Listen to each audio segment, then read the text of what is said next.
Welcome to the Daily Coffee Pro by Mapper Forward, friends. I'm your host, Lee Safar, and today on the podcast, we're talking about you making your own decisions about what you do like and what you don't like in the coffee industry. Before we get started, shout out to our presenting sponsor, the Coffee Roasters Mastermind Group. Head to the show notes if you're interested in joining. And while I have you, don't forget to subscribe, whether you're listening to this podcast on podcast listening apps or watching it on YouTube. So, decision making in the coffee industry. Unfortunately, we are for lack of a better term, fad-led industry. So whenever something popular comes up, everyone seems to flock in the direction of what's new and what's hip and what's cool and all that kind of stuff. And I think that that's genuinely led by a sense of curiosity. But unfortunately, what comes with that is the idea that if we separate out from the crowd of where everybody's flocking, and I guess this is because it's been demonstrated before many, many times, if you go against the crowd and if you decide not to be fad driven, you are an outlier, you are an outcast.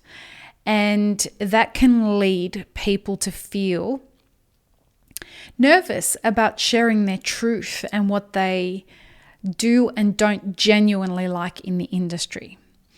And what I would like to invite people to do, and I've done this many times on the podcast, but something is different about what's happening in the industry now.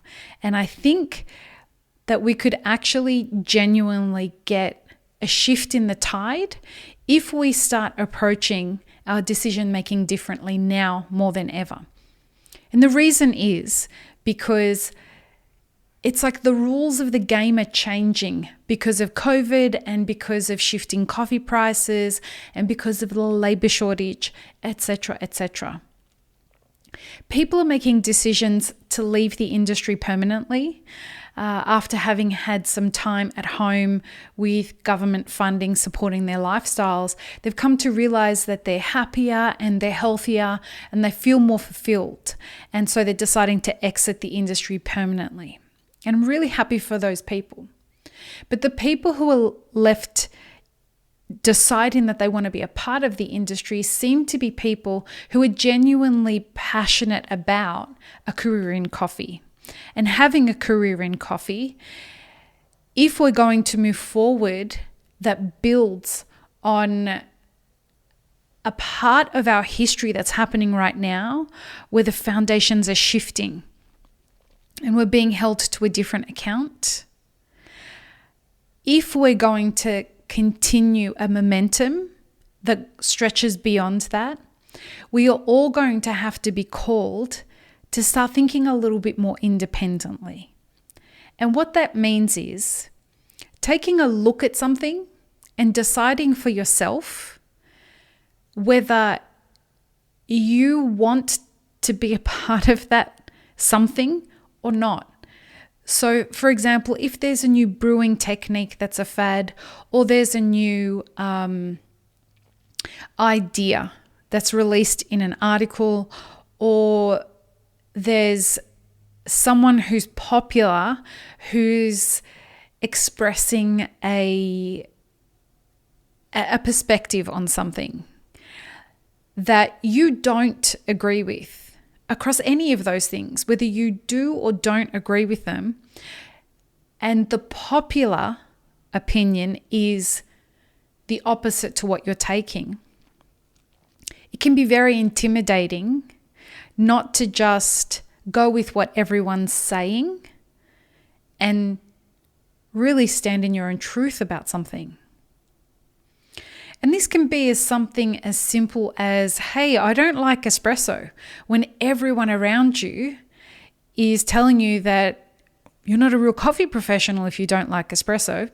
Well, I'm not an espresso drinker. I personally think espresso is a really aggressive drink for my palate, and I don't enjoy it.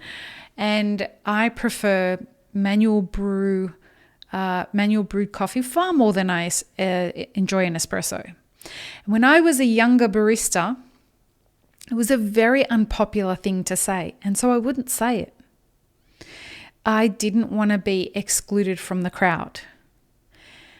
And now that I'm older and now that I have practiced being in my truth, what I'm starting to realize is that's something that holds more value in an industry that's trying to find a new foundation. And we really are trying to find a new foundation, and we will be for quite some time.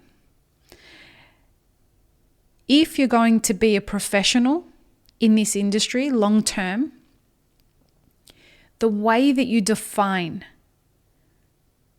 the way people perceive you. If you'd like to be perceived as a follower, be a follower. But if you'd like to be perceived as somebody that should be taken on a leadership trajectory, I guess that's the most accurate way I can say that.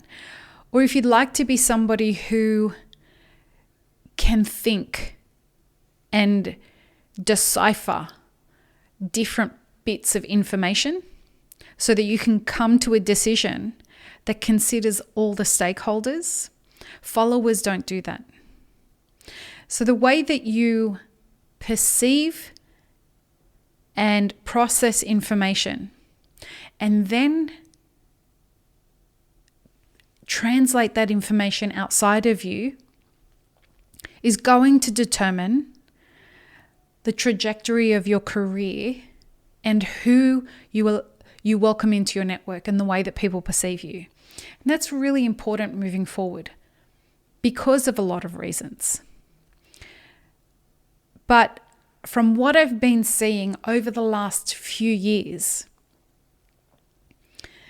the follower mentality that we've got in our industry, not from everyone. There is some really great thinkers in our industry. Really, really great thinkers in our industry. But what we do have is people looking also to just be a part of a group, which is really, really normal. And I get it. I absolutely get it. But what happens from being a part of that group is that we have the majority of people group thinking rather than the majority of people questioning if we could participate in different ways in our industry to strengthen our value chain and to strengthen our supply chain. And they're the really important issues right now. And they will be for the next few years. And so I guess this is a discussion where I just want to invite you to think about, how do I participate in what I agree and disagree with in the coffee industry? Am I somebody who just likes to be agreeable? Or am I somebody who likes to think about whether I agree or disagree with something first? And then, how do I participate in the general discussions that are happening in the industry that could call on my opinion to be shared? It's just something that I've been thinking about a lot, and I've been observing a lot on social media, that if I see somebody that I'm shocked that they're just following the crowd, and I've sent them a DM and said, hey, I'm actually surprised that you're into this, because when we've spoken about this stuff privately, I would think that you don't agree with this. And a couple of times the responses have come back that if you say publicly that you disagree, that person's going to destroy you, or you're going to get made fun of. And that hurts to hear that that's the way that people are participating in this industry. And it's a fact of society now. But I think we could do better. I think that by supporting each other's intention to share our honest opinions, we do strengthen our industry. And if we listen to each other, we grow quicker, we grow better, and we grow in a more inclusive way, which is something that is very important to me and to the values of our industry. I hope you've enjoyed this. Please don't forget to subscribe. Peace, love, and peanut butter, friends. Have an amazing rest of your day.